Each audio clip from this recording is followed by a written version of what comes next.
అదేనమ్మా మన అయ్యగారి ఆఫీస్ లో పనిచేయట్లేదు గోపి అని. ఈ మధ్యనే పెళ్ళైందటగా ఆయనకి. భార్యని సరిగ్గా చూడడం లేదట, విడాకుల వరకు వచ్చిందంట. అయ్యో గోపి, గోపి. ఏ సార్? మీ కొత్త సంసారం ఎలా ఉంది? Good sir, very good. Very good. రేపు మధ్యాహ్నం నువ్వు మీ ఆవిడ ఇంటికి లంచ్కి రావాలి. ఎందుకు సార్ ఇంకోసారి? నో, ఇంకోసారి మరోసారి కాదు. రేపు మధ్యాహ్నం నువ్వు మీ ఆవిడ ఇంటికి భోజనానికి వస్తున్నారు. ఓకే? ఓకే.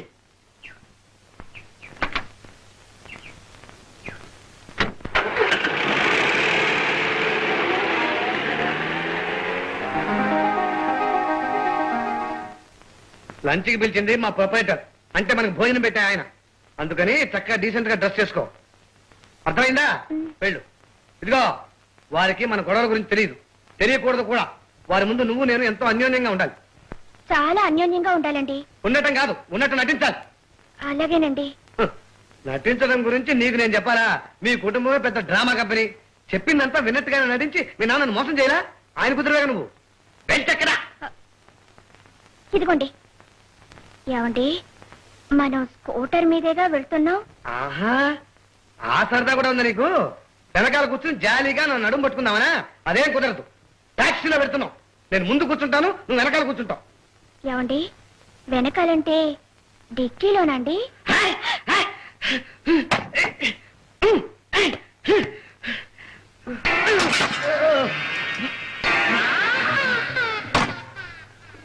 ఏమండి, టాక్సీ దొరక్కపోతే మనం స్కూటర్ మీద వెళదామండి. టాక్సీ దొరకకపోతే 2 ఆటోల్లో వెళ్తున్నాం. రెండా? అవును, ఒకటి నీకు, ఒకటి నాకు. త్వరగా కానీ. ఒక ముఖ్యమైన విషయం గుర్తుంచుకో, ప్రొపరేటర్ గారి ఇంట్లో మాత్రమే నువ్వు నాతో మాట్లాడాలి, టాక్సీలో మాట్లాడకూడదు. అర్థమైందా? ఏమండి, దారిలో మల్లెపూలు కొనుక్కోవాలంటే అది మిమ్మల్ని అడగాల, టాక్సీ డ్రైవర్ని అడగాల?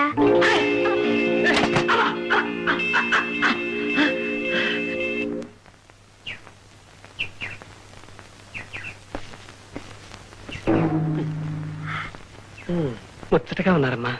వీడు వచ్చారంటే వెదవమండి ఎదురొచ్చినట్టు. ఏం బాగారు, ఎక్కడికి వెళ్తున్నారు? గోదాట్లోకి. నువ్వు కూడా వస్తావా? ఓహో, బోటు షికారుకా? పార్టీకి వెళ్తున్నాం అన్నయ్య. ఇవిగోనమ్మా పూలు. ఆయన కొనిస్తారన్నయ్య. ఏమ్మా, నేస్తే తీసుకోకూడదా?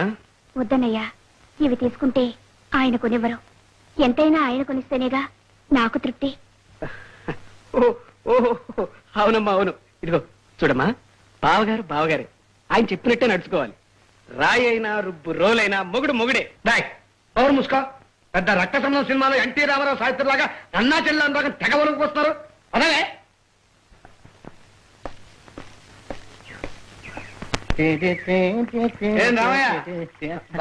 నమస్కారం అండి బాబు గారు. బాబు గారు, తోటమాలి ఈడు చెప్పడం ఏంటని అనుకోకపోతే నేను మాట చెప్తాను బాబు. చెప్పు. మహాలక్ష్మి అంటే అమ్మగారితో గొడవ పట్టడం అంత మంచిది కదా బాబు. సంసారం అన్న తర్వాత 190 ఉంటాయి బాబు. అందుకని ఒక ఇంట్లో ఉంటూ ఏరే పొయ్యిలెట్టుకుని వండు తింటాం అంత మంచిది కాదు బాబు. అదంతా సన్నాసం చేసే పని బాబు. నువ్వు నోరు మూసుకుని బంద్ చూసుకో. అట్లాగే బాబు, అట్లాగే బాబు. అలా ఏమిటో లక్ష్మణరావు, 2 కాళ్ళ మీద తపస్సు చేస్తున్నావు, మనసు పెళ్లి మీద పోయిందా? కాదు సార్, ఇవాళ మా చెల్లాయి బావగారు చెట్టా పట్టాలు వేసుకుని ఎంత చక్కగా పార్టీకి వెళ్ళారు సార్. అది చూసాక నాకు ఈ లోకమే స్తంభించిపోయినట్టు అనిపిస్తుంది సార్. నేను వెంటనే వెళ్ళి ఈ విషయం మా అమ్మ నాన్నతో చెప్పేసి వస్తాను. ఊరికి నేను చెప్పాను కాదు, నువ్వు వెంటనే వాళ్ళని టాక్సీ మీద తీసుకొచ్చాయి. ఈ లోపుగా నేను దుర్గనే ఆంజలిని కొట్టుకొచ్చేస్తాను. వాడు గుబ్బల తంటగా తిరిగి వచ్చేసి మనందరం భాజా భజీంద్రులతో సహా ఆనందంగా తిరిగించాలి. నేను ఎంత కష్టపడింది దాని చూడడానికే కదా. వస్తాను.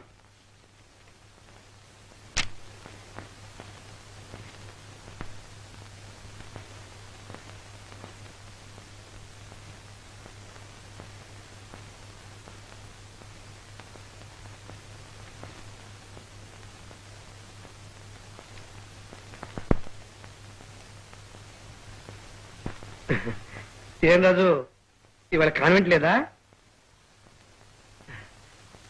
నేనచ్చి పొద్దున టిఫిన్ చేసావా? మీరు నాతో మాట్లాడరా? ఆంటీ నువ్వు కాయ పండ.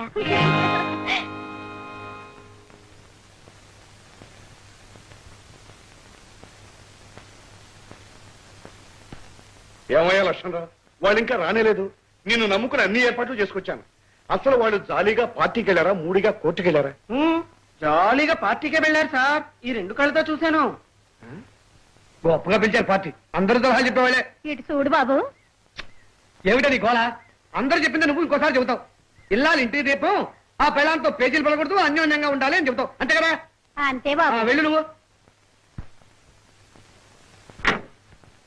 థ్యాంక్స్ సార్, సెలవు తీసుకుంటాం. చూడు గోపి, పెళ్ళైపోయిన తర్వాత అవి లేవు ఇవి లేవు అని ఆలోచించుకుంటూ అనర్థాలు తెచ్చుకోవటం అవివేకం. అనుభవంతో చెప్తున్నాను, బాగా ఆలోచించుకో. డ్రైవర్, చెన్నై ఎయిర్పోర్ట్ పోనీ.